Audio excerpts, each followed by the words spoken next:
leaders mismo who are beginning to speak. Tapos yung silence dati, ngayon, nakikita natin may mga lumalabas na. Tama? So, nandun yung, we've seen some people na, for example, sila Colonel Oli Mongao, na nag-express earlier ng withdrawal niya dun sa personal support niya para sa presidente natin. And kung titignan mo naman ito, based on the survey, may basis siya dun sa sinabi niya.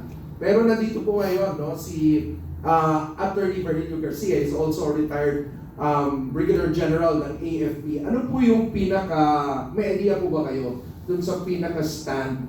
Just to clarify, ano po yung pinaka-stand po ni Colonel Mongao? Okay. Pero bago yan, Ma'am Malu, may legacy po si Presidente Marcos. Consistent unconstitutionality ng budget. From 2023, 2024, and 2025, unconstitutional po yung budget niya. Alright, so yung going back to Colonel Mongao, yung kay Colonel Mongao, tama ba o hindi tama yung ginawa ni Colonel Mongao? As a citizen, as a soldier, para sa akin po, tama pareho. No, wala pong katulad nung una kong mga sinabi na wala pong maling ginawa si Colonel Mongao because that is in the exercise of his rights as a Filipino. Tinignan ko po yung oath ng commission officer, tinignan ko rin yung oath ng ordinary citizen, ordinary soldier. Yung pong withdrawal of support is a personal thing. Kung ikaw po ba ay nag-withdraw ng support sa presidente, does that make you partisan already? Hindi po ba? Or are you being true to your oath to defend the Constitution, to fight for what is right? Kasi ang nangyayari po, pagka ikaw tatahimik, katulad ng nangyayari ngayon because merong maling pananaw doon sa the AFP should be non-partisan, nagiging protector ka na po ng mga magnanakaw, ng mga mandarambong at plunderers. By being quiet. So tama lamang po yung ginawa ni Colonel Mongao na siya nagsimulang mag-ingay at sinasabi ko po sa ating mga kasundaluhan, wala pong maling ginawa si Colonel Mongao by coming out in the open. Although accidentally, kaya minsan tinatawag ko si Colonel Mongao accidental hero. Kasi hindi niya yata intention na gawing public, kumbaga parang amin-amin lang yung usapan. Pero naging public, but then let that be the beginning. No?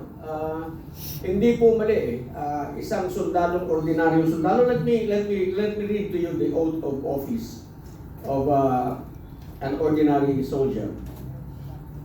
An ordinary soldier, sabi niya, I do solemnly swear that I will bear true faith and allegiance to the Republic of the Philippines. That I will serve it honestly and faithfully against all its enemies whomsoever.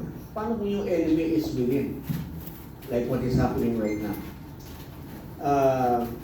That I will support and defend the Constitution of the Philippines, that I will obey the orders of the President and the orders of officers appointed over me according to the rules and articles of war, and that I impose this obligation upon myself voluntarily without mental reservation or purpose of evasion. Yan po yung ordinary soldier. If you withdraw your support to the President, you are not violating your oath. You are actually doing it in keeping with your oath. Okay, so kasi dito po kasi sa ating sitwasyon ngayon, ang merong allegation na merong malaking kasalanan sa Pilipino, sa taong bayan, yun mismong Pangulo.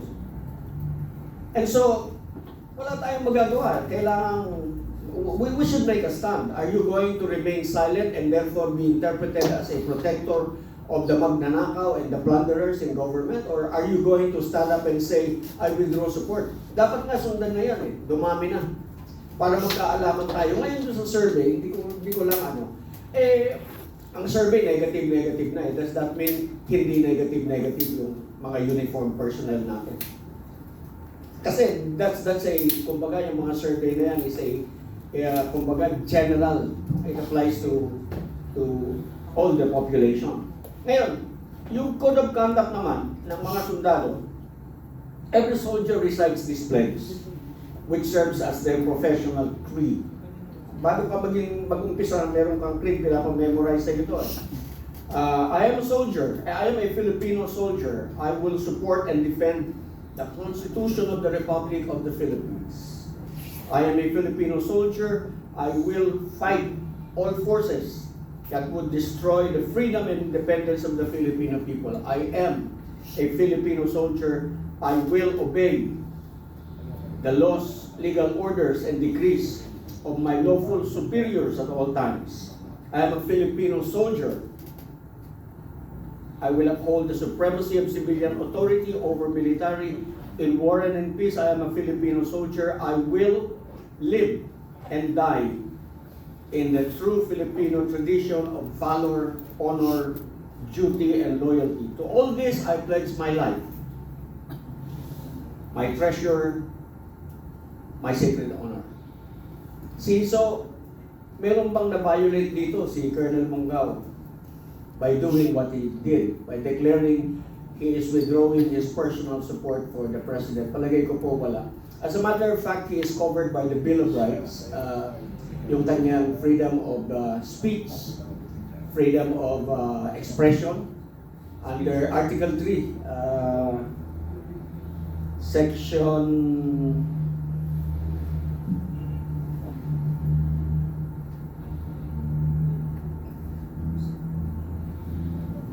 Anyway, I think that's Section 4. Tapos yung Section 18 ng Bill of Rights, he cannot be detained. Now, if they're detaining him, we want them to know that he cannot be detained by reason only of his political belief.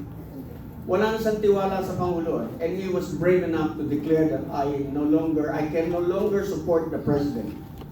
And rightly so, dahil kita naman natin, siya yung may pananagutan dapat. Hindi siya nananagot, ayaw niyang managot. Ayaw niyang umarap, ginagamit niya ang puwersa ng gobyerno to protect him and his cousin. Yung mga kasundaluhan naman natin, pumapayag na gano'n ang mangyari. So siguro magsimula na sa ibaba para maramdaman ni General Bronner na ang sentimento ng mga sundalo niya. Pero hindi ko sinasabing si General Bronner hindi professional soldier. He's a very professional soldier. Kaya lang, nananatili rin siya sa kanyang paniwala na kailangan non-partisan. But non-partisanship does not mean if you withdraw your support for the President kasi kailangan niyang managot, ginagawa niya pa rin yung kanyang tungkulin. So, I think it's about time for all of us to make a stand against this. Hindi pwedeng lahat ginagamit ng gobyerno ang kanilang buong resources to protect the criminals among us. Alright. So, follow-up question ko lang po, para for clarification lang, di ba? Kasi lagi namin naririnig that you've sworn to actually protect the Constitution and also the people. And also in the context of the Articles of War, ano po ang limitations mo? Because some people understood that as, also protecting the Commander-in-Chief. Are there limitations to that? At which we say, pag nag-cross ng line na to, this is where I make a decision as a soldier. Yung Articles of War kasi tinignan ko Article 96 and 97. Article 96 is unbecoming of an officer and a gentleman. I don't think he was naging unbecoming, yung unbecoming ka for declaring your belief, your personal belief, which is guaranteed by the Constitution. I do not believe that they can dismiss him from the service on the ground of Article 96 or kahit 97 because wala naman siyang sinabing inimical to the interest. Hindi niya nga siniraan ng armed forces, hindi rin niya. Ang sinabi niya, I remain loyal to the Republic, I remain loyal to the armed forces of the Philippines. So walang Article 96, walang Article 97. I don't know kung saang bulsa ng Panginoon nila kukunin yung ididemanda nila kay Colonel Mungao para siya ay parusahan or discipline. Actually, he is in keeping with his oath, actually. Yun yung sa akin. Ginawa niya dahil siya ay tunay na sundalong Pilipino na true to his oath, true to his creed. Talagang yun din dapat ang maintindihan. Meron yung pulis at one time yung ordinary policeman na dismiss nila for also withdrawing his support for the President. I think that has to be corrected as well. Alright. Thank you, Jan Berino.